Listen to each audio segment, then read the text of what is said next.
to win his third. Welcome back to the stage, the reigning, defending, undisputed champion of the world, Mohamed Light!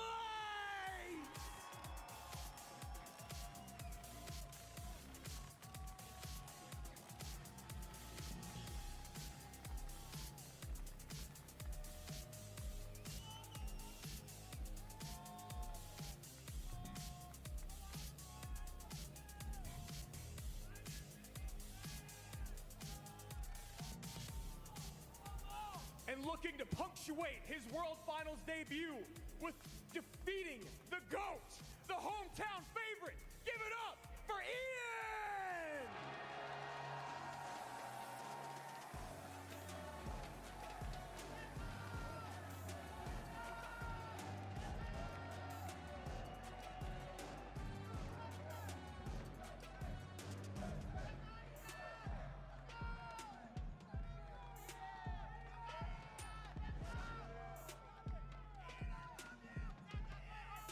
This is almost unprecedented territory here, Juicy, because we are so used to every time Mohamed steps on stage that he gets the big pop, the big cheers.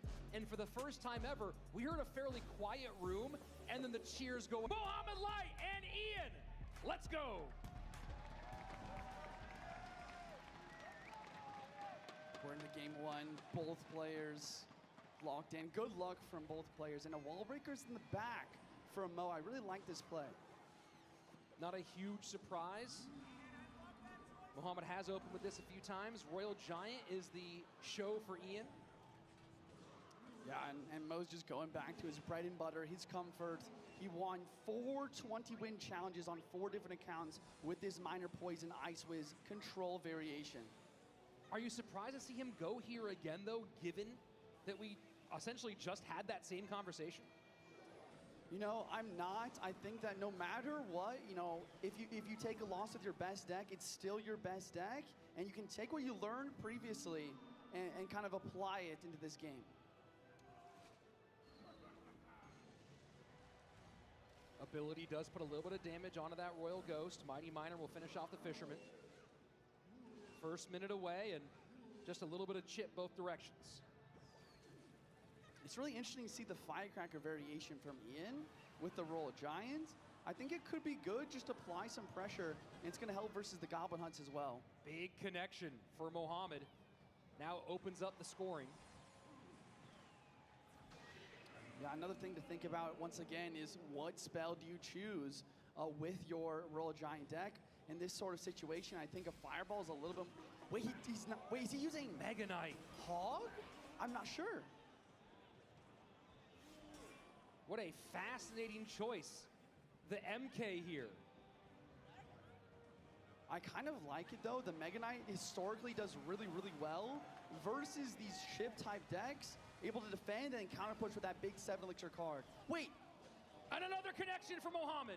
Oh my goodness, not only getting damage on tower, but also taking out the Firecracker, preventing the counter push. Ian is really showing to start a little bit of his nerves.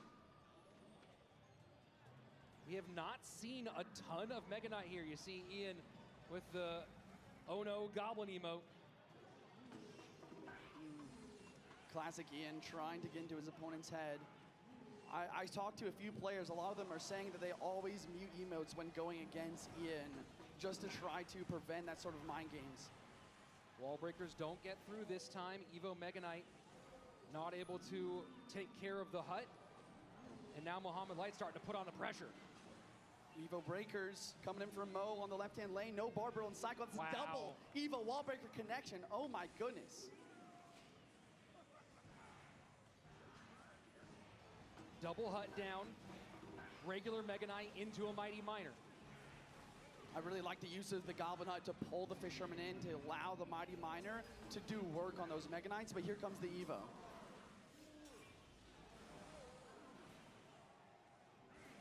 And now Royal Giant behind. Mighty Miner to try and clean up. Fisherman's not there, and Ian calls good game. Yeah. Unbelievable. I mean, what an absolute shutdown defense that was. You have the hut obviously is causing so much trouble for Ian.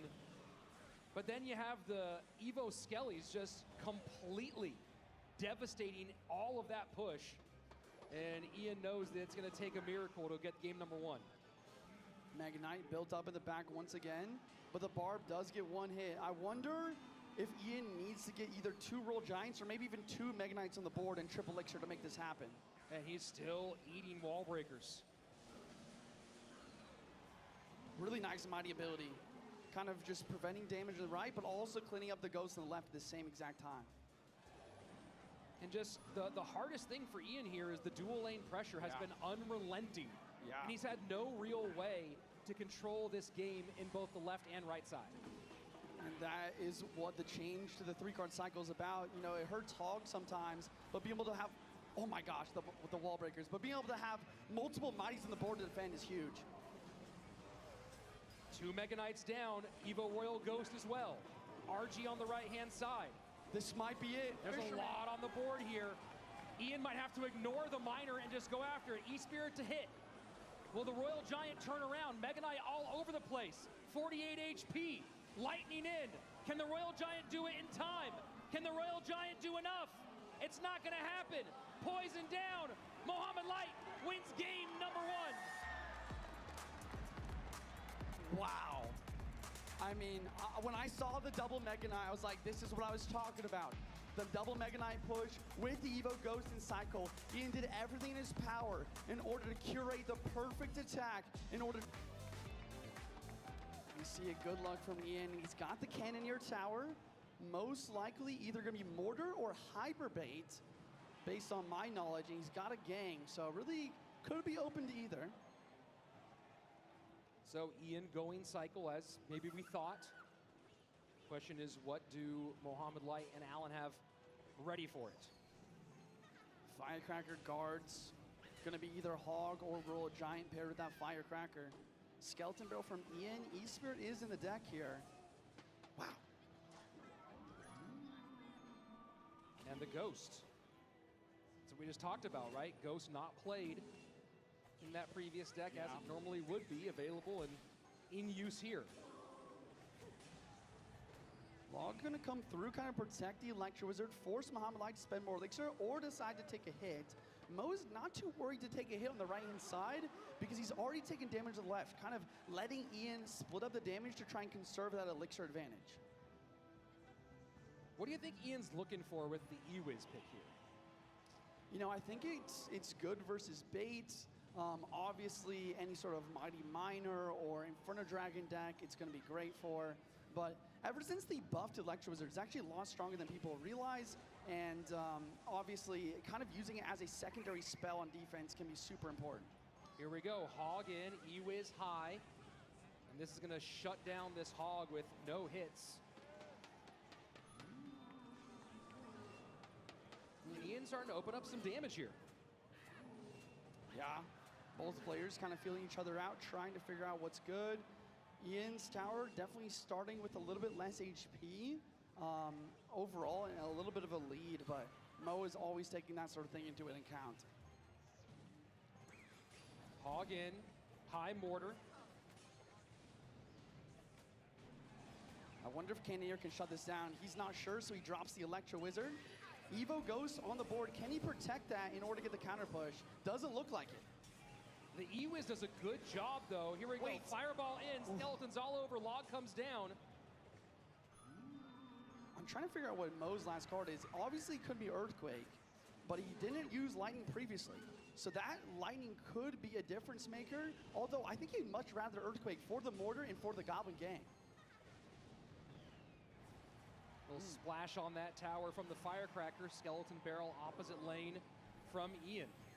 Getting closer to sudden death overtime, and at the moment, things fairly close, about 100 HP separating on the right-hand lane. A lot of pressure in the right-hand lane to try and punish that 6 elixir card of the Boss Bandit in the back. And this actually forces Ian to use a defensive Evo Mortar. That's definitely going to give Mo an edge to continue to attack and not have to worry about that on offense.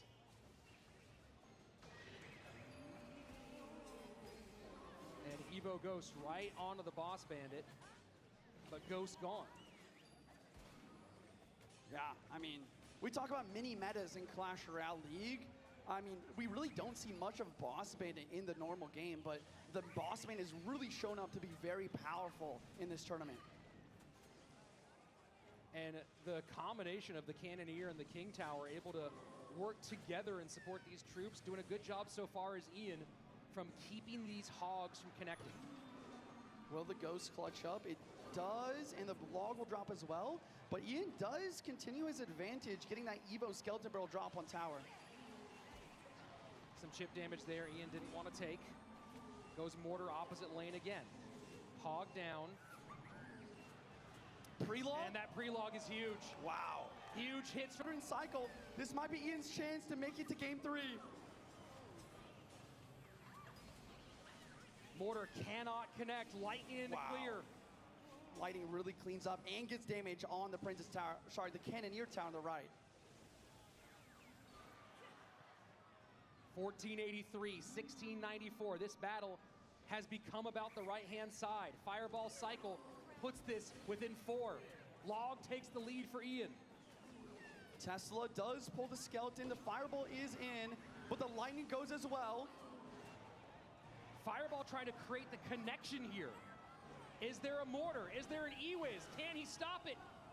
Oh my word! Mohamed Light holds on and wins it by 42 HP.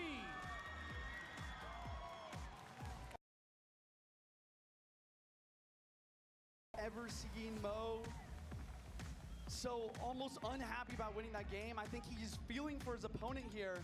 I really wish this could have been our grand final, but we are going to be saying goodbye to Ian77 in CRL League 2025. Mohamed's head with Andrew Guy. All right, Mohamed Light, 2022, you made your lower bracket run. Obviously, you became world champion at the end of that run. What did you learn back in 2022 that made you successful here and hopefully tomorrow as well? I don't know, to be honest. I'm just playing, and I'm a bit tired right now. Hopefully, I can get some rest before my next set. Okay, got to keep his secrets to himself. It's maybe one of the first times you've been in a room where the crowd was actually not rooting for you. Did that have any effect on your gameplay, hearing them pop for Ian every single time he made a play, every single time it felt like he was coming back into it? To be honest, the headphones this year are very good, so I was not able to hear the crowd. I'm only able to hear the crowd when Alan is screaming. That's a good coach. And lastly, that deck's been played a few times that Ian was running. It's been very successful. You and Alan kind of created that deck. Can you talk about why you guys think it's been so good in CRL 2025? I think the main thing about the deck is that the boss bandit is really broken, and it probably should be nerfed. You heard it here from the GOAT. One more time for Mo Light, who'll be back